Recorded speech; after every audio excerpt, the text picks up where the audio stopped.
The party was held in the courtyard of a mansion in the northern suburbs of Seattle, where every brick carried a piece of my childhood and the blood and sweat of 12 relentless years of dedication.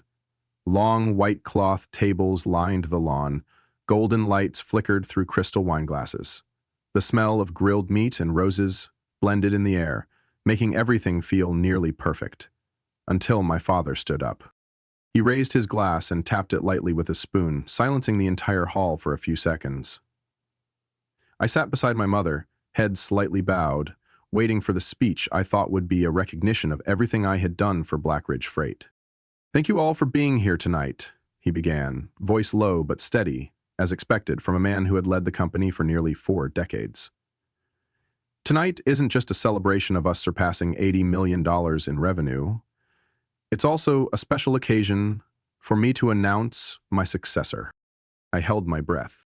"We are proud to announce that starting next month, the CEO position at Blackridge will be passed on to Kyle." I thought I misheard. A single clap came from a distant relative, then the room erupted in congratulations. I sat frozen, my hand clenched the wine glass, face still holding the polite smile I had mastered over years of high-stakes meetings. No one realized the thing that had just shattered wasn't at the bottom of my glass. It was in my chest. Kyle, my younger brother by 7 years, the one who had never attended a strategic meeting, who once called internal emails a pile of digital scrap, and the man who tanked 3 startups in just 3 years.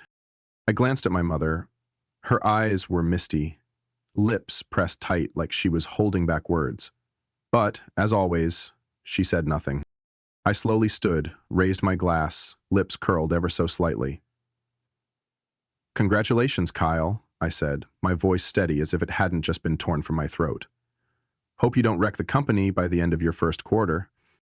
A few awkward chuckles. Kyle blushed but quickly smirked. That usual smug grin of someone who'd grown used to being handed things rather than earning them. My father patted him on the shoulder, eyes beaming with pride, as if he'd completely forgotten that 12 years ago this company nearly collapsed under the weight of debt and poor leadership. As if he didn't remember that I had walked away from a 6-figure job in Boston to return to Seattle, living in a cheap apartment, working 20-hour days to keep the Blackridge name from vanishing in the freight industry. As the party ended, I found Kyle standing alone on the back patio. He glanced at me, smirking. "You know," Kyle said, "I was honestly surprised Dad picked me, but I guess he finally realized who's the better fit." I didn't respond, just looked at him for 3 seconds, then turned away. I didn't need to say anything. Because I knew he, my father, and the entire board still celebrating inside, they had no clue what I'd embedded into the foundation over the past 12 years. They didn't know that by tomorrow morning, everything would change. For good. I don't remember exactly where my 30th birthday took place. Maybe it was in a small conference room on the 14th floor, during a never-ending negotiation with a major grocery chain in the Southwest. They wanted to cut shipping fees by 12%. I needed them to sign a 3-year exclusive contract. Neither of us budged. Finally, near midnight, just as they stood to leave, I said one thing. "Drop it 5%, but add 2 more states to the coverage." They looked at me like I'd just robbed them. Then they signed. I left the building at 1:07 in the morning. It was raining, icy, and sharp. I wasn't wearing a coat. My phone showed 17 missed calls, mostly from Mom. Kyle, meanwhile, had posted a photo of him playing guitar with his girlfriend at some bar in Austin, captioned, "Today's a special day." I had no pictures of my special day, just a freight deal worth $15 million. That was the price I chose to pay. Over 12 years, I'd slept more on a leather office couch than in my bed. I remembered those early mornings when the alarm pierced the cold silence, my back aching from a night hunched over. Still had to get up, still had to adjust the tie, style the hair, and walk into the boardroom as if I'd just had 8 hours in a 5-star suite. No honeymoon, no complete Christmas with family. I once kept my ex-wife waiting for 3 hours at a restaurant because of an inventory report with faulty numbers. 3 months later, she packed her things, left a single note. "I can't compete with Blackridge." I didn't blame her. Sometimes I couldn't even compete with myself. My father used to say, "To keep this company alive, You have to sacrifice part of yourself. But he never saw how much I had already lost.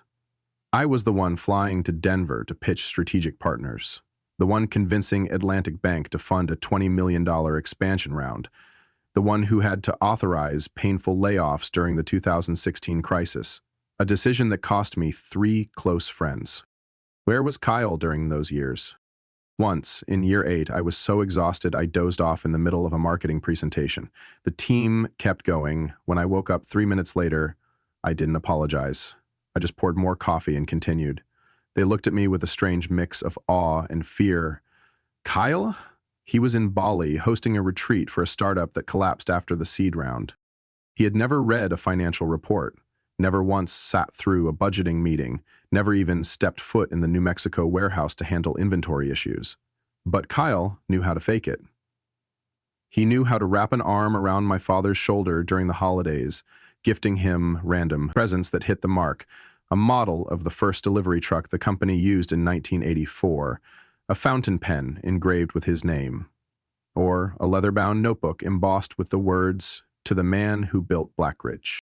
I didn't give gifts.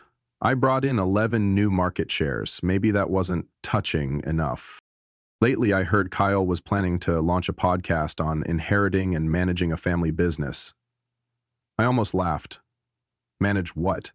He didn't even remember the password to access our internal management system. Once asked me to reset it real quick during an important meeting. But Kyle knew when to speak. He knew how to strike emotional chords with his audience. He knew exactly when to appear humble and when to stare at the floor to fake some moral dilemma.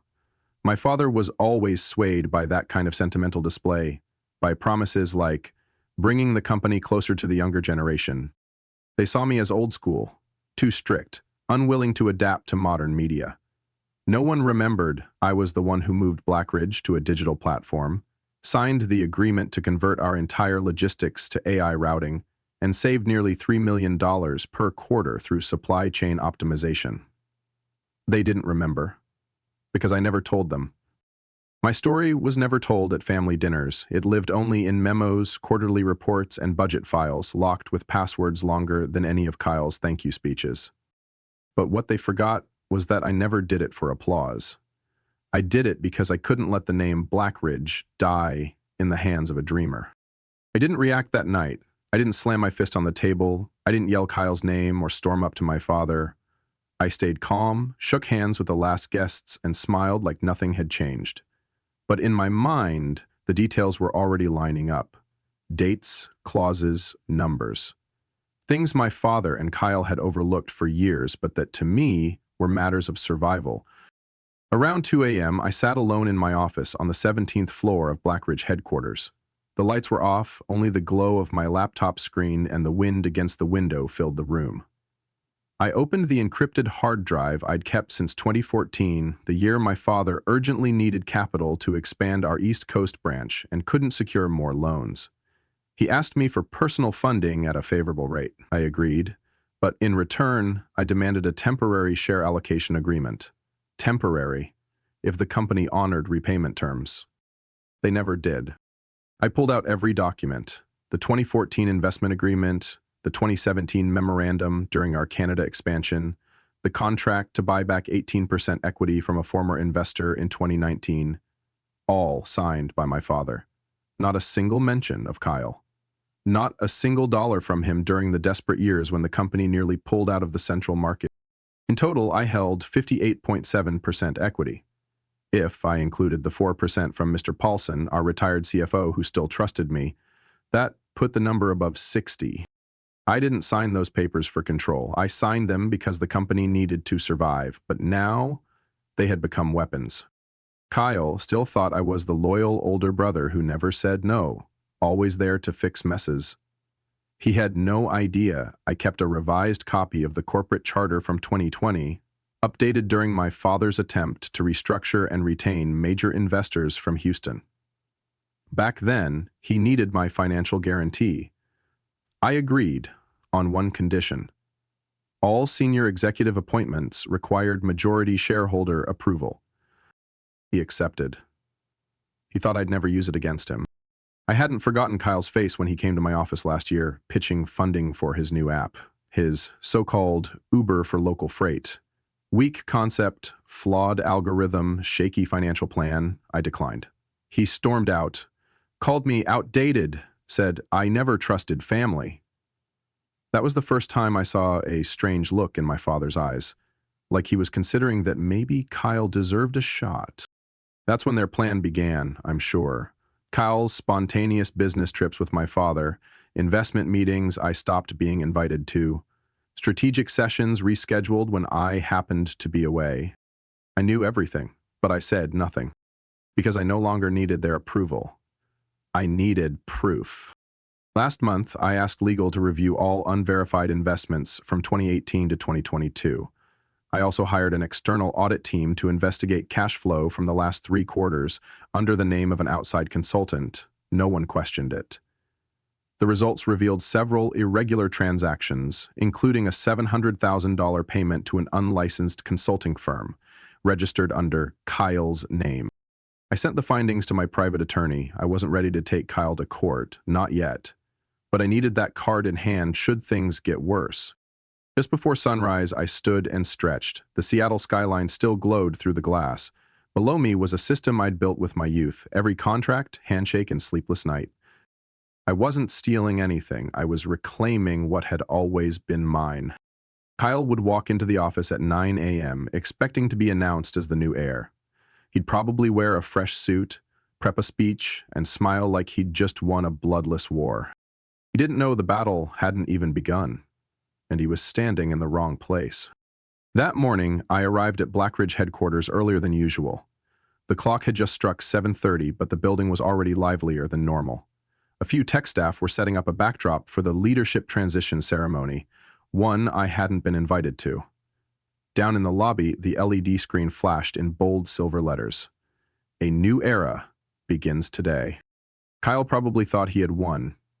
It made sense. Someone who's never lost often can't spot danger, even when it's right in front of him. I stepped into the elevator without a word, gave a small nod to the receptionist. She looked flustered, her eyes avoiding mine, caught between two sides. The elevator opened onto the executive floor. The dark green carpet was pristine, the air thick with the uneasy quiet of a morning that wasn't going to go as planned. My office was still there, untouched, until I chose to change everything. I sat down and turned on my computer. The file ownership_ratified 2020 PGP opened within seconds. One hand held a coffee, the other scrolled through the shareholder agreement. Every line was clear, legal, and signed in the same ink as the signature that had tried to push me out. At exactly 8:45, there was a knock on the door. I didn't respond. The door swung open, my father stepped in first, posture as straight as ever, with a trace of triumph in his gaze. Kyle followed, wearing a crisp gray suit, deep red tie, face beaming with excitement and pride. He held a neatly bound speech, each line carefully underlined. He had probably rehearsed it all night. "Paul," my father said, his voice low and steady as always when delivering a major decision. "I'm sure you've heard the news. Today is the official announcement. Kyle will take over as CEO. I trust you'll cooperate to ensure a smooth transition." I turned my monitor toward them and clicked open the file. "Great, then let me share something first." Kyle raised an eyebrow. My father frowned and looked at the screen. I zoomed in on the key section, highlighted in a bright red box. All C-level executive changes must be approved by the majority shareholder. I leaned back. "You signed this amendment in 2020. It was added during the emergency capital round, remember?" "That was temporary," my father snapped. "That agreement is void now that the company's stable." "It's still valid," I replied, placing a printed copy on the table. "Reaffirmed in Q3 of last year, notarized, filed with legal." Kyle stepped forward. "What are you even talking about? You're the older brother, sure. But Dad picked the new CEO. That's his right." I met his eyes. "No, Kyle. That's the right of the majority shareholder." The room fell silent. I opened another file, a share distribution chart. The numbers appeared, bold and undeniable. Paul Bennett, 58.7%. Edward Bennett, 30.3%. Kyle Bennett, 8%. "During the times Dad needed cash," I said calmly. He signed over temporary shares in exchange for off-the-book capital. Each transfer was documented and legally witnessed. I never returned those shares because the company never fulfilled its repayment terms. Which means, by law, I now hold majority voting power. My father stared at the figures, his hands tightened. Kyle stood frozen, jaw slack like he couldn't believe what he was hearing.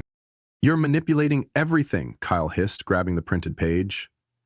I didn't stop him. He flipped through it quickly, eyes shifting from outrage to panic. "No, no way. Want to double-check with legal? Go ahead." I stood, pushing back my chair. "Or we can settle this right here." "What do you want?" my father asked. For the first time in years, his voice dropped. "I want what I spent 12 years building, what no one has the right to take." Kyle glared. "You can't do this. You can't take over the whole company without consent." I smirked. "Consent isn't required when I hold absolute control." I turned to my father. "There won't be an announcement today. There won't be a new CEO. Kyle won't be running anything." Silence. The screen cast light across their faces, one burning with anger, the other calculating his retreat. I folded the agreement and laid it flat on the table. "The game's not over," I said quietly, "but the rules have changed." I pulled a key from my desk drawer, unlocked the safe, and retrieved 2 thick envelopes. I placed them between us like loaded bullets waiting to fire. Kyle stepped back half a pace. My father squinted, reading the message in my eyes, without needing a word. "I don't want to drag this out," I said evenly. "It's time we settle this like professionals." I slid the first envelope toward Kyle. "Inside is a buyout offer for your shares. Market rate plus 10%. You can sign it, get paid within 7 days, and walk away from Black Ridge as someone who gave it a shot." Kyle stared at the envelope like I'd handed him divorce papers from his own identity. "If you want to stay," I continued, "there's a position. Innovation Advisor. No voting rights, no HR oversight. Every project must be approved by the executive team." "You're insulting me," Kyle growled. "No. I'm offering you a choice. You blew the first one. This time, it's yours to make." "That title sounds like a padded chair for someone too useless to fire," he snapped, face red. "You think I'll bow down to work under the brother Dad was going to replace?" I didn't respond. I simply pushed the second envelope toward my father. "Inside is a proposal to restructure the board. I'll let you retain 10% as an honorary advisor, no operational authority, no budget approvals, but the founder title remains." "And if I refuse?" he asked, voice almost emotionless. "Then we'll meet at commercial court." Kyle let out a bitter laugh. "So this is it? You're really turning on your family after everything we've done? You're grabbing it all for yourself?" I looked straight at him, letting my tone sharpen. "I took what I built. If you want to call that betrayal, then no one's ever betrayed me deeper than my own blood." Kyle slammed his hand on the table. "Cut the righteous act, Paul. You're just a power junkie who finally got a knife in hand." I held his stare. "If you think power comes from holding a knife, then you still don't understand how this company runs." My father had stayed silent throughout the conversation, but now he finally spoke. "You don't understand, Paul. Even if you have all the numbers, the shares, the contracts, you still won't hold people's loyalty. One day, they'll turn their backs on you." "I don't need pity," I replied. "I need competence, and I've shown enough for people to follow because of that." He closed his eyes briefly, as if steadying himself, then slowly stood up, pushing his chair back. "Kyle, let's go." Kyle looked at him, confused. "You're really backing out?" My father didn't answer. He simply looked at me, an expression I'd never seen in my life. Not the gaze of a CEO or a stern parent, but of a man who had just realized he'd taken the wrong path. Kyle stormed out, the door hitting the wall before slamming shut. My father paused, hand on the doorknob without turning around. "I thought you were like your mother, gentle, yielding," he said. "Turns out, you've got more of me in you than I ever expected." I didn't respond. The door closed behind him, leaving the room empty, sunlight catching the shareholder board on the wall. The story wasn't over. Out there, I knew Kyle and my father still had a network of old connections they could leverage, but from the moment they stepped out of that office, I was no longer playing by their rules. 3 days after that confrontation, I began noticing the first signs of an undercurrent. a battle not in courtrooms but within the company's walls. Familiar nods were replaced by hesitant glances. Department heads took longer to reply to emails. Meetings were postponed with no clear reasons. No one said it aloud, but I could feel the current shifting through every level of management.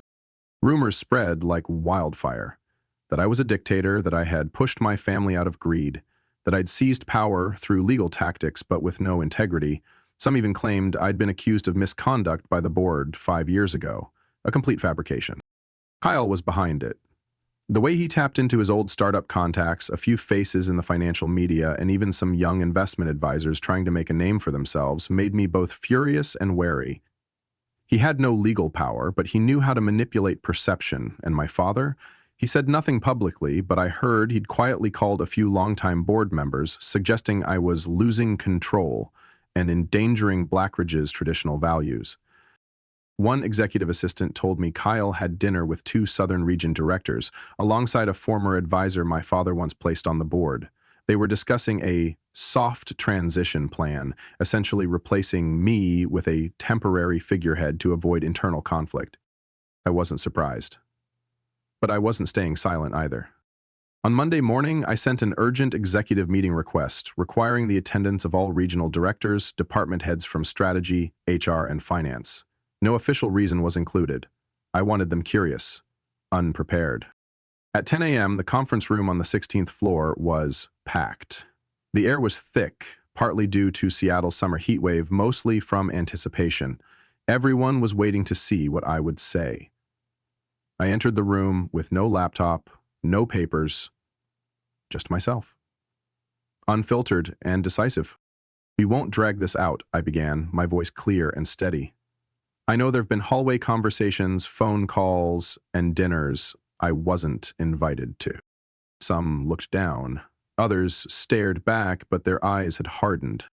I won't pretend I don't know. I know exactly who met with whom, who questioned the company's direction, who's wavering.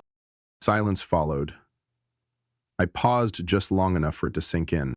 "I'm not here to lead through fear. I don't need your loyalty. I need the truth. So I'll lay it out plain and with data." I pressed the remote. Behind me, the screen lit up with Blackridge's financial performance over the last 6 years. Net profit lines, market expansion, customer satisfaction indexes. Everything laid out, sharp and undeniable. I didn't take back this company through trickery. I did it through contracts, critical decisions, and sleepless nights fixing what my father mismanaged. If anyone thinks I'm just a usurper, look at the numbers. I switched to the next slide, a side-by-side comparison of performance before and after I took over. Charts don't lie. I know some of you were promised seats on the board if I step down. I won't hold it against you, but today I'm giving you 2 choices. The room held its breath. Move forward with our current direction. Alongside me. I don't need loyalty, I need results. 2, I paused. You step away. I won't keep anyone who doesn't believe in what we're building. I shut off the screen and looked around. No one stood to leave, but no one spoke either. I knew they were waiting to see how I'd respond in the media. I was ready. Not with a defensive article, but with something that would make it impossible for them to deny my true role at Blackridge. A truth that wouldn't come through arguments, but through evidence the media had never touched. The meeting ended in silence, but I knew its ripple wouldn't stop at the conference room door. Within just 3 hours, I received 5 emails requesting data confirmation, 2 discrete meeting requests from regional directors, and 1 anonymous message that read, "Someone is bidding for my silence." I didn't respond. Instead, I called Marcia, an investigative editor at the West Coast Ledger, the one who'd broken last year's expose on the governance scandals at 2 major healthcare corporations. She wasn't surprised to hear from me. Maybe she'd already caught a whiff of something. "I have internal records from 2011 to 2016, I told her. Includes fund transfers, unapproved consulting fees, and company assets temporarily titled to individuals. Like a penthouse in Las Vegas. The line was quiet for a few seconds. "Are you sure you want to go public with this?" she asked. "I'm sure. But only if you commit to verify everything objectively. I don't need a flattering piece. I need the truth." That night, I sent over more than 300 pages of encrypted documents through a secure account. I included a detailed financial breakdown from the independent audit team I'd hired 3 months ago. I once thought I'd only use it if the company hit a financial crisis. But now, the crisis was coming from the people who once called me the undocumented heir. 3 days later, the first article was published. The front page of the West Coast Ledger ran a bold headline. Inside Blackridge Freight, years of irregular spending and the man who quietly stabilized the system. The article wasn't an attack on my father. It simply told the truth, that for nearly a decade, the company had incurred multiple untransparent expenses, from phantom freight contracts to personal loans disguised as strategic investments, and that certain board members had benefited from staying silent or looking the other way. My name wasn't mentioned much, but my actions, restructuring cash flow, canceling redundant contracts, forcing internal audits, were noted as key moves that kept the company from collapsing. By that afternoon, Blackridge stock jumped 7%. Investors started calling back. 2 directors who had backed Kyle emailed to express their commitment to the company's long-term vision. And Kyle, he called me 7 times. I didn't answer. That evening, an audio file hit the company inbox. The sender was anonymous, but the voice was unmistakable. Kyle bragging to an investor at a private party. All Paul does is count money while others get rich. I forwarded the clip to the entire executive team with one line. This was the man some of us considered backing. The next morning, I walked into the executive boardroom on time as usual. No announcements, no press conferences, nothing more needed to be said. I'm not here to rehash the numbers. I opened, the market's already responded. But let's be clear, this isn't revenge, it's correction. Clarifying who's here for the company's future and who's here for a payout. I scanned the table. Faces that once avoided eye contact now slowly looked up. Someone exhaled like they'd finally let go of a boulder. We've proven what no one's dared to admit for a decade. Blackridge is no longer a family business. It's a real organization. And if it wants to survive, it has to operate like one. Fair, transparent, with no room for personal networks calling the shots. A few nodded. This isn't victory, I continued. This is the beginning. If you want to leave, I won't stop you. But if you stay, I need you to commit, not to me, but to the values this company is supposed to represent. The silence that followed wasn't one of fear, it was agreement. No more averted eyes. No more empty chairs at the table. I knew the undercurrents hadn't disappeared. My father still had connections outside the company. Kyle wouldn't vanish quietly, but after today, the tide had turned. No one could bury me with whispers anymore, not when the truth had been laid bare in front of the entire market. A week after the final Blackridge article went live, my father sent a brief text. Meet me. Tomorrow night, the Hollow, 7 p.m. No question mark, no explanation. Not heavy, but not warm either. I arrived on time, neither early nor late. The Hollow was a small bar tucked at the end of Harbor East, where he once took me the day I received my MBA scholarship, the rare moment he smiled, truly smiled, for something I had accomplished. He was already there, sitting in our old corner booth, sipping scotch without ice, just like always. When I walked in, he didn't stand. He motioned for the server to bring another glass. Congratulations, he said as I sat down. Company stock is up nearly 12% in 2 weeks. The Korean partner just agreed to extend another 3 years. I nodded. I know. I also heard the board approved your Nevada distribution expansion plan. Risky move, but sound. He took a sip. I waited. I knew he hadn't asked me here to list numbers the whole financial world had already seen. Tomorrow, he said, I'll issue the retirement statement. Official, no coming back. I kept my expression calm, but something in me sank, despite all the conflict and the power struggle. A part of me thought he wouldn't walk away this easily. Not the man who built Blackridge from an old warehouse and 3 rented trucks. I'm keeping 7% of the shares, just to observe. No veto power, no executive role, not even a board seat. I nodded. He looked me in the eyes for the first time in months. You've won, Paul. Won. That word should have felt like triumph, but in that moment it cut deeper than I expected. I said nothing. I waited for him to continue. I was wrong to think you didn't have the guts, wrong to let Kyle believe he could run something he never broke a sweat for. Wrong to let the title of heir blind me from seeing actual capability. I looked down at my glass, the bar lights reflected in the amber liquid. He was admitting, in his own way. No, I'm sorry. No, forgive me. But a recognition, a gesture he'd always treated as weakness. You did what I never could, he went on, his voice lower.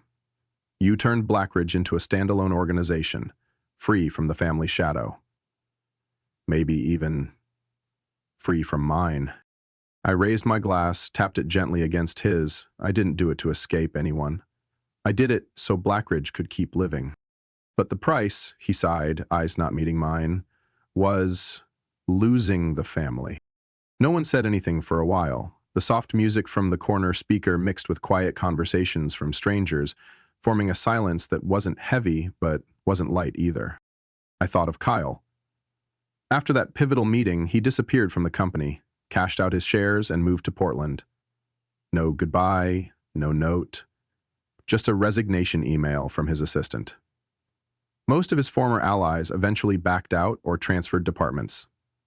A few tried to cling to their roles but quickly realized they had no leverage left. My father sat there, visibly older after just a few weeks. No longer the man who'd walk into a boardroom with eyes like blades, but a father who knew he'd lost more than just a title. Do you ever regret it? He asked, barely more than a whisper. I looked up and met that gaze. Not cold, not authoritative anymore. Just a man. Trying to understand his son again. I did, I said. But I realized I don't regret fighting. I only regret that I had to fight my own family. He nodded slowly. If I had to do it over, I might have done what you did. Not an apology, but the most he could offer. I left the bar after settling the tab for both drinks. Outside, the Seattle wind had shifted. No rain, but cold enough to remind you a new season was coming, a season where I was no longer standing behind my father. No longer a son chasing recognition. I was just Paul, the one responsible for everything ahead. The first month after my father's official retirement, I began tackling what no one at Blackridge had dared to touch in a decade. Rebuilding from the ground up. I didn't issue mass firings. I called it strategic filtration. Those who had clung to networks for survival were removed from decision-making roles. People stuck in outdated processes were moved to more suitable departments, where they'd no longer shape the company's core direction. I brought in 3 young professionals, previously labeled too radical, to lead the freight product overhaul. Every proposal of theirs was tested directly at the New Mexico branch. Result, operating costs dropped by nearly 18% in the first quarter. I signed a deal with a tech firm specializing in AI logistics, upgrading our warehouse and fleet systems to smart platforms. It took nearly 3 months to retrain the mid-level managers, but the payoff was clear. Order processing time was cut in half. On-time delivery hit 96%, the highest in company history. 1 year later, total revenue surpassed $102 million. No celebration, no press release, just one short internal memo. We've stepped out of our own shadow, now it's time to set the new standard. I'd no longer checked my phone when I saw emails from my father. In fact, I disabled notifications from his personal inbox. Our relationship wasn't a war anymore. It was a silent understanding. He didn't interfere with operations. I didn't seek his approval. I stopped trying to become my father's image, because now I was building my own, not to inherit, but to surpass. At my first press conference as full authority CEO, I stood before a row of cameras. One journalist asked, "How does it feel to take Blackridge past the 100 million mark?" I didn't mention profit or the tech upgrades. I simply said, "We achieved that because Blackridge is no longer a family asset. It's the responsibility of a team that knows exactly where it's headed." That was the message I wanted the entire market to hear.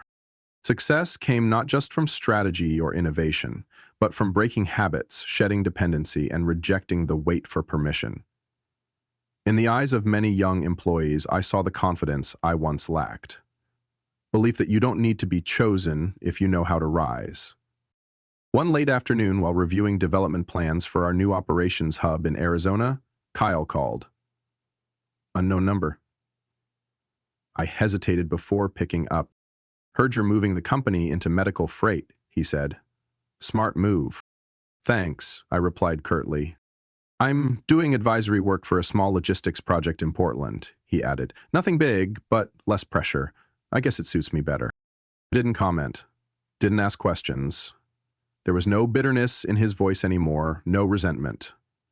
Just a man who had finished the wrong path and was beginning again, on softer ground. Hope you find the right direction, I said. A pause, then he answered. I think I finally get it. Power isn't given. It's something you need the courage to take and hold on to.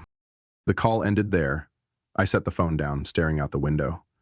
The new headquarters was still under construction. The Arizona sky was burning red with sunset. In that glow, I saw myself again. Not the man trying to prove something, but the one quietly building what was already his. I didn't win because they stepped back. I won because I stopped standing still. And for the first time in my life, I wasn't looking behind me anymore.